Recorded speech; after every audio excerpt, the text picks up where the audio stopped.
Narinig nyo, sobrang lutong mga kabirot. Oh, ubod yan ng saging. Ginawa kong ukoy. Kaya itry nyo na rin.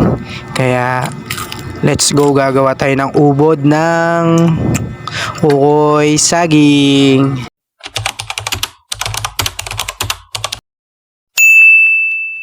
Yo, what's up mga kabirot?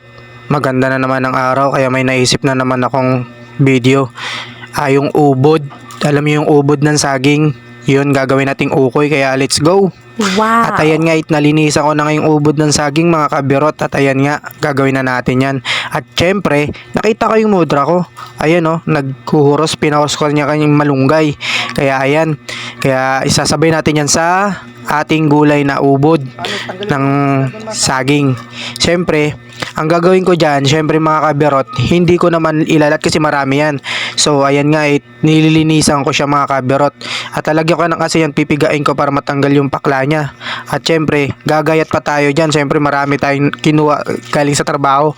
Ayun mga kabirot, ganyan ginagawa ko. At ayun na, nagising na kasi birot. Syempre, magtitimplang araw ng kape, pinapatimpla ko siya. So ayan nga, wala daw ininit tubig at tinarang pa nga niya yung baso dun sa aking camera. O, ayan nga, at syempre tatanggalin ko yan, oh. Panira moment ka ha. At ayan nga mga kabirot, syempre tuloy pa rin tayo sa paggagayat. Ayan nga ang gagawin natin dyan mga kabirot. So ang gagawin natin dyan, gagawin natin yung ukoy ubod ng saging. So meron na ukoy na puso ng saging, sa akin naman ubod. Ewan ko lang kung meron na nakakagawa nito, kaya na rin mga kabirot. So ayan na nga, at hinanda ko na yung DIY namin lutuan. At ayan na, binagsa ko ng aking mahiwagang lutuan ni Modra, ang kawali. At syempre ayan na nga, teden, at nakagawa na nga tayo. At ayan na nga yung ginawa ko mga kabirot. So alam nyo naman lulutuin kung paano lulutuin yan. Parang ano lang din yan, ukoy yan, ukoy, ubod ukoy yan mga kabirot. So alam nyo na rin yan kung paano nyo siya lulutuin. At hindi ko nasasabihin kung paano pa. Syempre alam nyo na yan, di ba? Oh, yung puso ng saging, alam nyo naman gawing ukoy. Kaya ayan, oh, di ba? Kung probinsyano ka, oh, di ba?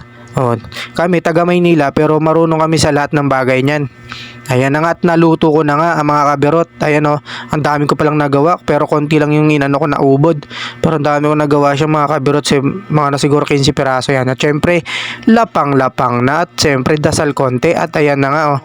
Oh, 'di ba? Inamoy-amoy ko ng mga kabirot. Syempre ang bango nga, at ayan na nga yung Papa Ketchup. Wow, sana all. Shout out. Oh, 'di ba? At yung subo ko, kitang-kita nga na naman.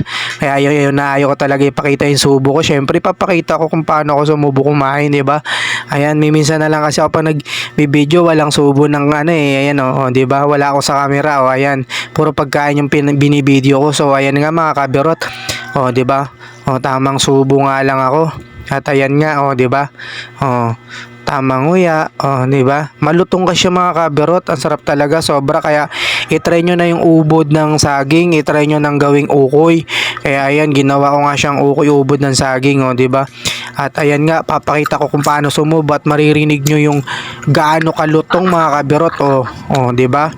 Ganyan kakalutong mga kabirot kung paanong gawin yung ubod ng saging na yan na gawing ukoy ulam, oh, di ba? Solved na ang araw namin. Oh, kaya huwag niyo kalimutan mag-like, mag-follow, mag-share, subscribe. Thanks for watching.